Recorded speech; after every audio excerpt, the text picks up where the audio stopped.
the Cannabis Business Coach.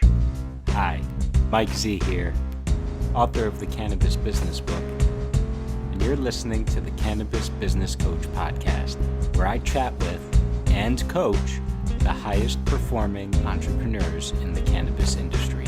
Hi, Mike Z is. Hi, Mike Z is. Hi, Mike Z is the Cannabis Business Coach. Hi, Mike Z here, aka Professor Z, and on this episode of the Cannabis Business Coach podcast, I've got a great guest. We got another great episode for you.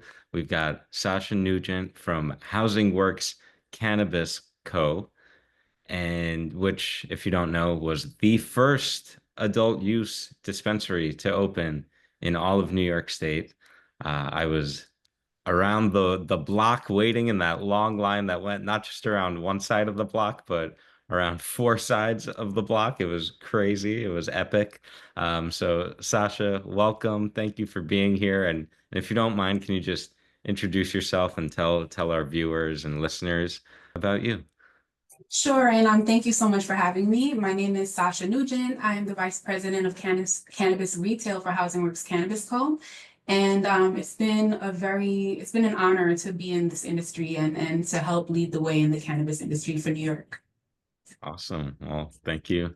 And so I always love to ask people about their cannabis origin story and how they got into the industry. In this case, I know a little bit of the backstory, and I know Charles King, and as a New Yorker, I know about Housing Works, but I want to hear from you kind of the inside scoop of, was this a decision that, when they decided to go for the license, was that something that, you were part of those conversations and you knew that if and when that license came that you would be running the retail situation, or how did it come to be for you? I'm curious your personal journey. So my personal journey, I worked for Housing Works for 10 years prior to. I was working in the thrift shops as general manager for most of them. And the opportunity, I heard about the cannabis industry opening up in New York State, but I really wasn't aware that Housing Works was curious about entering the industry. And it wasn't until about a week before we got our license that I was approached about maybe my interest about wanting to even lead the way. And so I decided to interview for the position. Things went well. And that was basically how I entered the industry. I don't have a cannabis background per se. I do have 20 years in retail. So that kind of helped me, understand how to build a team, balance a budget, and create daily sales plans. That has been really helpful. But I learned everything about cannabis in these last couple of years since we've been open. Wow, awesome. And so I'm curious, given your extensive retail experience, how is cannabis different? Is it different, managing a cannabis store versus, a thrift store or bookstore or any other kind of retail experience?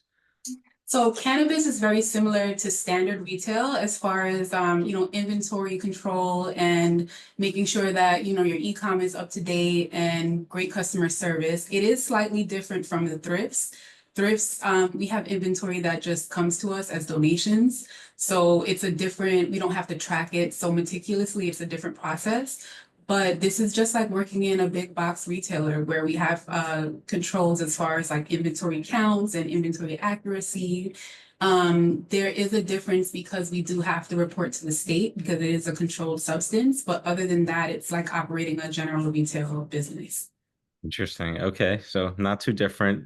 Would you say, was there anything that surprised you about, running a dispensary that maybe you weren't expecting, or that you found particularly challenging or even rewarding, maybe you didn't experience in your career prior to that?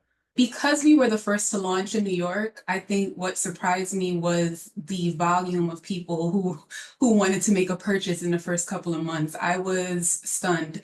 I have not even seen those crowds, even on Black Friday, in regular retail.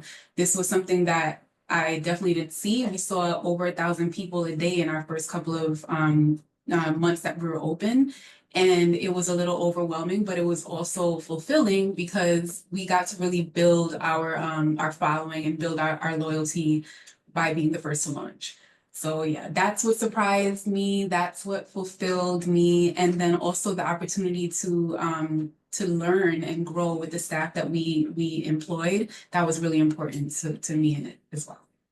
Awesome. And I'm gonna circle back to that staff learning and growing later in the conversation, but I wanna, just reflect back because I remember when the store opened and there was so much excitement and, especially given the history of Housing Works here in the city, I think people were especially excited to go and support and shop. So I'm wondering if for the people who might be watching or listening that don't know about Housing Works, that don't know the rich background of advocacy and impact here in New York, if you could just share a little about, kind of what is Housing Works before they even opened the dispensary. So Housing Works came to fruition over 30 years ago in the middle of the AIDS crisis in New York City. Our founders, Charles King and Keith Kyler, thought it was extremely important for there to be some sort of representation for people who were dying and being ignored by the government because they were, a marginalized community of gay and gay men, pretty much. And so Housing Works was brought about by, being direct advocates for these people in need. And we created a social equity or a social enterprise model where the thrift shops feed back into our mission. So we opened thrift shops, people donated whatever merchandise they had, we sold it back to our community and to the community. And that money helped to fund our programs as far as healthcare, housing, training, job training, and other things. So that's something that continues to this day. Our thrift shops proceeds go into our mission, and 100% of our proceeds at the dispensary also go into our mission. And to this day, we still are advocates. We still go to Albany monthly, sometimes weekly, to protest. We still go to DC, especially with this administration. It's very important that we are a voice for people who may not be able to represent themselves. Yeah. And so I also wanted to say that when you do shop with Housing Works, it does impact our entire mission and it helps so many people in New York. Yeah. Amazing. You said 100% of those proceeds from the dispensary go to the social enterprise and I think it's fair to say that Housing Works is a real model and example for what community reinvestment and restorative justice and equity look like through cannabis commerce. And I'll just throw in for our audience that it's kind of poetic in that the early medical marijuana advocacy movement in California was largely driven by the same advocates and activists that were fighting for rights and representation and support during the AIDS crisis. So yeah, it's kind of in some ways a full circle moment here from what happened on the West Coast and in the you know decades ago to now New York finally getting its act together and legalizing adult use cannabis. You mentioned you had 1,000 people a day coming into the store, which is phenomenal. And I know, based on the data I saw, that I think you guys did north of 20 million in sales last year, your second full year of operation. I'm imagining you must be pretty pleased and excited with those numbers. I'm guessing that I don't know how lucrative thrift stores are, but I'm guessing that's probably more than a thrift store will do in a year. From your perspective, when you look at that data and those sales numbers and you think about, the trajectory and thinking ahead, what do you envision for the future of Housing Works Cannabis? And I know you guys recently opened another store, so I'd love to hear about that as well. But I'm just curious kind of to hear more about the whole journey from day one to where you are now to thinking ahead to the future. Yeah, I think that yes, we do make more money than the thrift shops. However, the thrift shops aren't as heavily taxed as we are. So that's the difference. But I'm really excited that about scaling. So you mentioned that we opened our new location. We do want to open another location sometime in the near future. And we did recently open one in Nomad to serve the Nomad location, the Nomad community. As far as what else we're looking forward to, providing excellent customer service, expanding our loyalty program is something that I'm really interested in. And then retaining our customers. We have a 60% return rate, which is unheard of in retail. And that really goes to show, and it's a testament to our bud tenders and our customer service that's given. While the sales have kind of taken a dip because the market has expanded, we are still hitting our quotas. And for next year is a different budget, and I'm looking forward to actually making those sales as well. Yeah, so I'm curious, given that the market has expanded and now we've gone from, one store to hundreds of stores, and presumably there will be more coming in the next year or two, maintaining that retention rate. And I'm curious, how do you think about kind of maintaining a competitive edge and not only keeping people coming back, but bringing new people into the store while simultaneously opening new stores and scaling? Like, how do you navigate that? It's marketing is really important, and the conversation around marketing in cannabis is always at top of mind for us as far as how we engage with our customers. We have 60,000 people on our mailing list, and it's constantly growing. We engage with them a few times a week via email, and then we also engage on Instagram. What's the other part of your question? I'm sorry. No, no worries. I'm asking you a bunch of stuff here because I'm curious about just, partially how do you stay competitive? How do you retain people? And then how do you think about scaling? Like, Yeah. opening the new stores, choosing the location, getting the word out, all that fun stuff that I know Yeah. is not easy in cannabis, especially. No, not at all, especially when there's so much competition. But to stay competitive, we really lean into our mission. We are the only dispensary in the city that I know of that 100% of the proceeds go back into a mission. And that is really, really important, especially in New York State and New York City, where we see people in need all the time. And I think that if you're going to partake in cannabis, you kind of want to give back to the community that was affected by it the most. And I think when people shop with us, they understand that their dollars are making an impact. Also, as far as retaining customers, like I said, we do engage with them a few times a week on email, but really having a one-on-one personalized experience with the bud tender is important. And that's why if you've ever come to our store, you don't necessarily go to a kiosk. There's an option for a kiosk, but you can also engage with a human being. And I think that's really important when trying to retain customers. It makes it a more welcoming environment. And then people are more likely to come back because they have a connection with somebody. And as far as scaling, anytime we look for a new location, we make sure we put it very close to a train station. Location is everything. And when you're dealing with the MTA, thousands and thousands of people pass through each, stop per day. And so we look at that as means to engage with those customers. Yeah. So proximity to a train station is very important. And then we also look at like the density of the neighborhoods and, a good mix of retail and residential.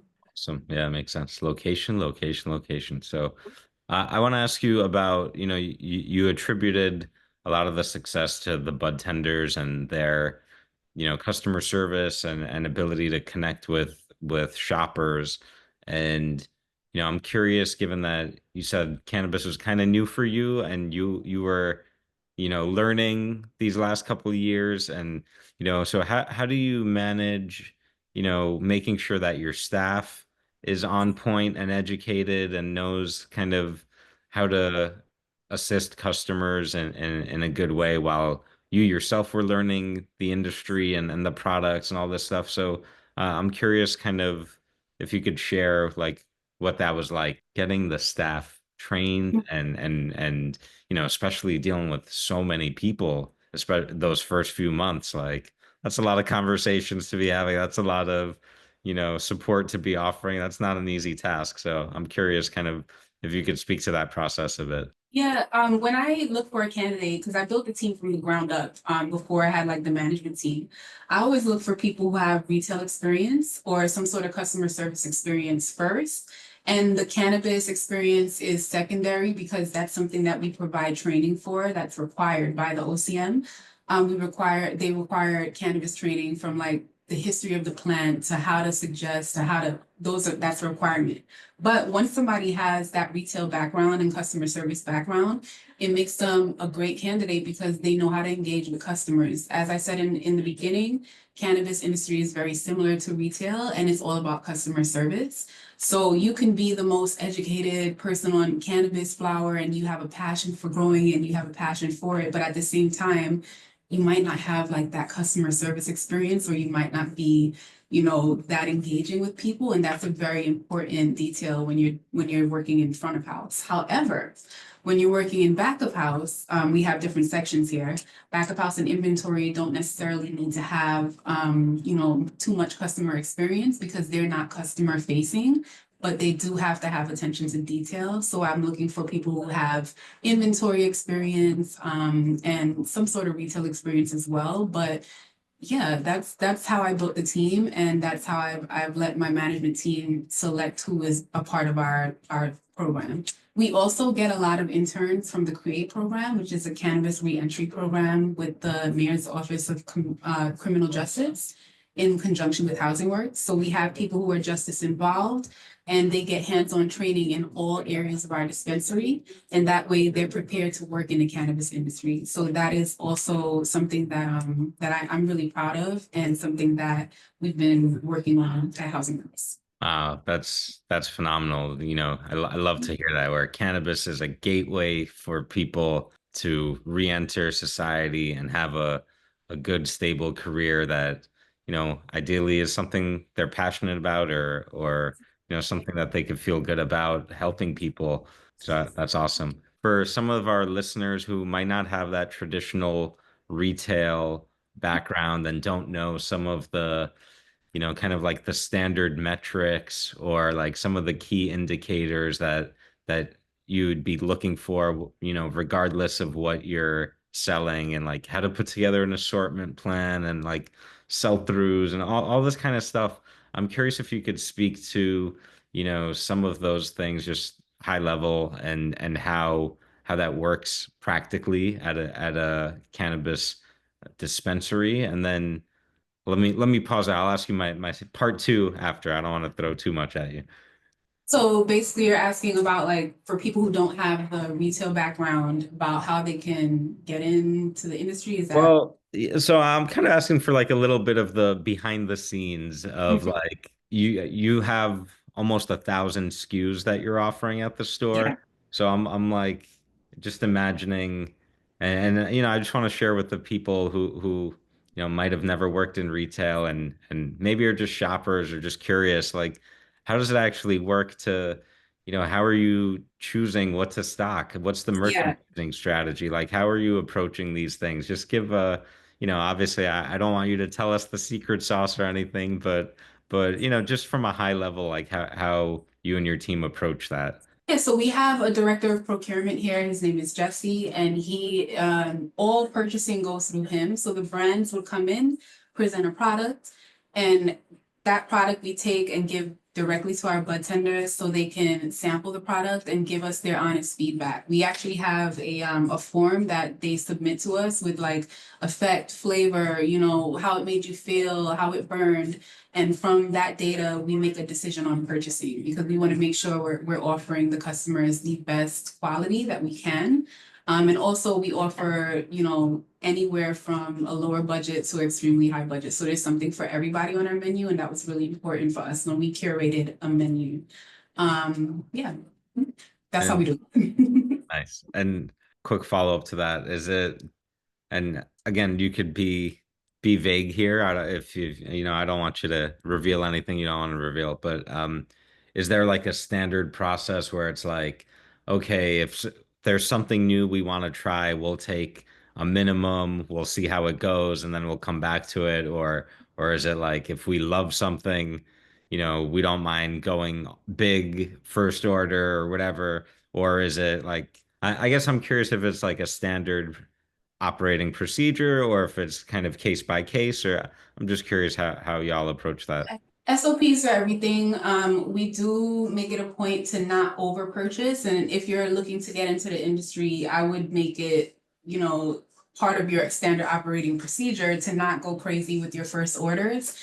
And just be really modest. So we don't have like, I can't tell you our minimum purchase, but we do have, we're very modest with what we purchase to ensure that number one, we don't have things sitting on the shelf forever and ever.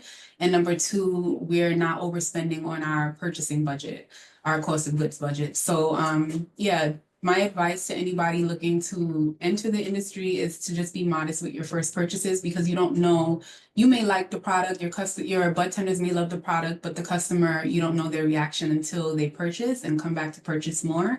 So yeah, and I've seen that with a few people not people, but I've seen that in the industry where people have purchased way too many products and now they're still sitting on the shelves. And what do you do with all this expiring products? So just be mindful of that. Yeah, awesome. Okay. And I appreciate that practical approach. I'm curious if there was any moment, because as I'm sure we all know that cannabis industry is volatile, unpredictable, things change unexpectedly, lawsuits happen and regulations change and all this fun stuff that's not so fun happens. So I'm wondering if there was a moment in the last 2 years or, a little more since you've opened where like something really unpredictable happened and you had to adapt or shift really quickly or rethink a big decision or just kind of pivot. Is there anything like that you could share? Yeah, most recently when we opened our newest location, we put up some really beautiful vinyls along 30th Street. And the vinyls had our message on it and they were pretty and colorful. And then the day before we were set to open, the OCM said we had to tear down the vinyls. It was thousands and thousands and thousands of dollars. So we had to pivot. We needed to block out where people purchase cannabis. So we had to call the vinyl installers last minute and just have them put up a blank one temporarily until we decided, to make a decision on a new design. And that is something that, that happens. Things like that happen. We may have gotten an approval, maybe something changed and they made us take it down. Like it's always something. And it's exciting in the industry when things like this happen, but it's also frustrating. So that's my example. Yeah. Well, I appreciate you staying positive about it because I know I've seen people where, I mean, unfortunately, you don't have a choice when something like that happens, but to Yeah. adjust and pivot. But, I've heard some horror stories of brands like smaller brands where, they just got their packaging and then the packaging regs change and now they have to go, delay their whole go to market and spend the money and they're personally invested and small business owners and one little thing like that could be a big thing that impacts your whole business and trajectory and livelihood. So it's Yeah. not for the faint of heart, certainly. It really is, and I'm glad you highlighted it on this conversation because I feel like people need to be aware of that and they need to check the regs consistently. Mhm. Yeah, which in and of itself is like a full-time job. Yeah. If you had a magic wand, if I could grant you a wish to change one thing about the cannabis regs or operating in New York State right now, what would it be? There's two things. I would like for there to be a consideration for consumption lounges. I feel like that's a great place that people can come together and be a community and share ideas while, sharing cannabis. And I also would love for the loyalty and marketing regulations to be loosened up officially a little quicker because other states have all these robust programs. We have people who shop from other states and they shop with us and they're like, why don't I get a free X, Y, and Z? How come I can't? And then to have to explain to them the regulations have not, approved that is frustrating. So I know that New Yorkers are waiting for these things to happen and it will eventually happen, but I just would love to see that happen sooner. Yeah, absolutely. I really don't understand the rationale behind that and like what they're trying to prevent or protect against. Like, doesn't make a lot of sense there, but what do I know? So, what are you most excited about for the future of Housing Works Cannabis Co? I really am excited to scale a little more and to engage with a different community in New York, a different neighborhood. And also just really excited to build our loyalty and our followers and things that we're working on. And getting the word out to everybody that we are New York's charity dispensary. Like we are giving back 100% and impacting people in need. And I think that more people need to know that and support us because the market is expanding, but we need to remember that New York opened this up first for social equity and for people to give back to people who are just as impacted. So that is, yes, that's it. Awesome. And then I guess I have to ask you, what's hot right now? What's selling? What's flying off the shelves? What are people coming in and asking for? Are there any brands that have really stood out or anything like that? Yeah, number one, flower always, vape, edible, and pre-roll is our like top four in our location. And surprisingly, concentrates are number five. So concentrates when we first opened were like less than 1% of our business. And I think with the education of the customer, like customers being more engaged and educated, they're now venturing into concentrates, which is cool to see. Top performers back home, Heirloom, Florist Farms, those brands. We have a Black-owned brand that does really, really well here. The Green Lady is excellent. She does vapes and edibles, and we're constantly looking for smaller, minority, queer-owned, and Black-owned brands. Hmm, awesome. And I had a question that just flew out of my mind. Oh, I guess related to that, you kind of touched on it, but have you seen the consumer? I guess kind of two parts. Have you seen the consumer behavior change or evolve over the years? And I know you kind of just touched on that, but related to that, have you seen kind of like the consumer demographics change? Like, is it the same people coming into the store that it was when it opened, or are you getting like a new type of shopper or, anything like that from that you've noticed? Yeah, we do have things have changed since we opened. We had I think we had younger audience when we first opened because we were the only show in town. Our audience right now, our demographic are mostly 25 to 34-year olds. And we also have in a close second, like the 40 and up crowd. And we do have a lot of 65 and up people as well. So that has changed since we opened, but I think that we're not looking to be like, we're not necessarily, we want to be for everybody in New York. We're not trying to target just like a younger audience or an older one. So there's something for everybody when they shop here. And yeah. Nice. And as you mentioned, the concentrates have picked up and it makes sense. I think that's similar to what has been seen in other states and other markets where at first it's very flower heavy and that flower is number one, flower is king. But then over time, consumer preferences evolve. There's, more variety, there's more quality. I imagine the concentrates, no offense to anyone out there, but I imagine the concentrates that were on the shelves on, day one were probably not as good quality as what's being made today. And, similar with the flour, now that our supply chain's a little more mature and dialed in.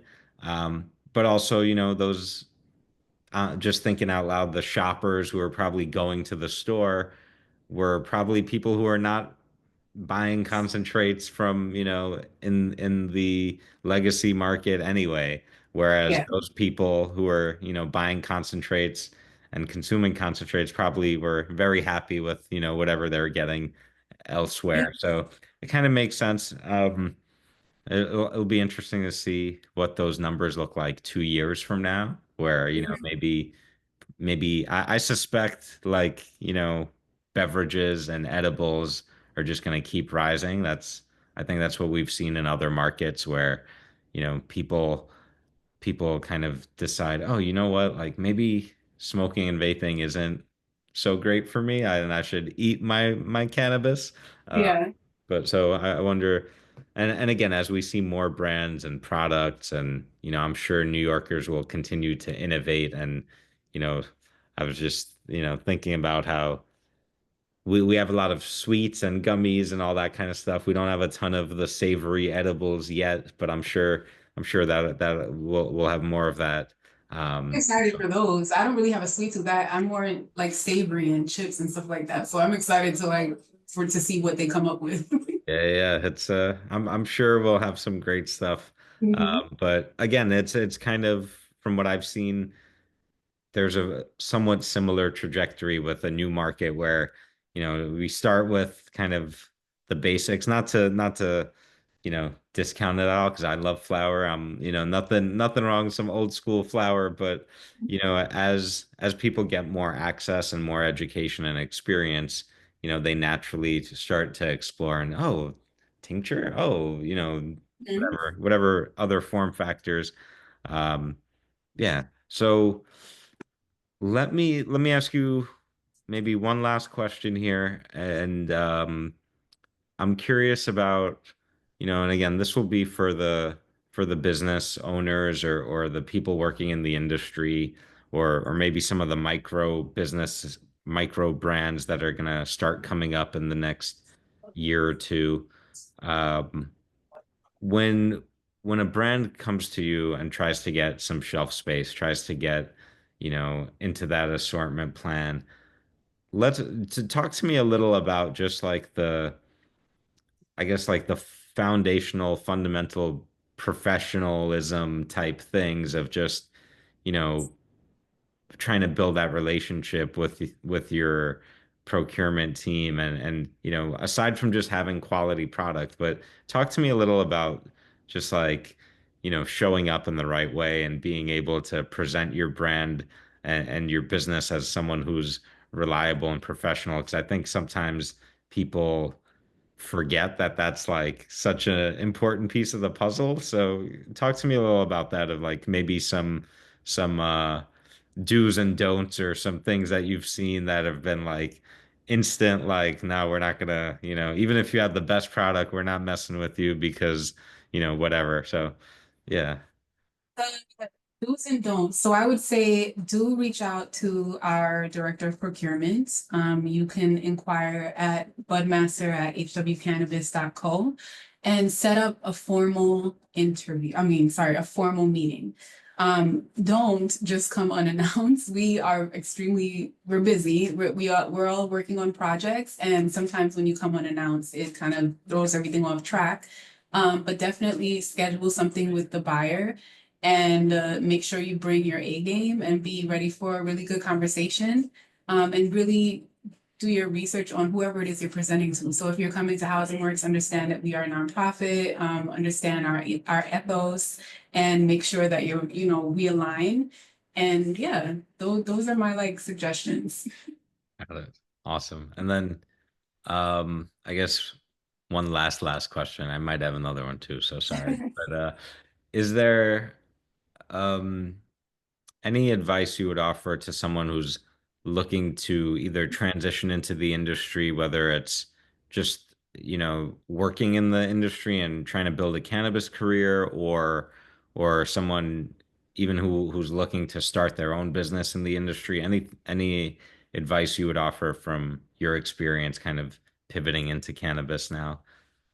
Yeah, I would say professionalism is really super important. I know that cannabis is fun. Cannabis is like a community thing. Everybody, it's laid back, but at the end of the day, it's a business as well. And I would bring your A game to every interview, bring your full personality, and be ready to work. It's work. It's a job. And also it's a lot of fun at the same time. I hate to be like a wet blanket, but that's the truth. It's a balance between fun and work. And I would say be open to learning every different, department if you're able to, so that you make yourself an asset if you decide to move to any other dispensary. So, if you're front of house, learn back of house for a day, learn inventory, partner with a manager and see how their day is, partner with a buyer to see their decision making. And that way you can learn and grow in the industry and really be an asset. Love that advice. Love that advice. I guess I thought of another question, so sorry about that. Okay. But I'm curious if you could speak to a little about retention on your team, because I know there's, I've heard from other dispensaries and other markets that turnover is a challenge.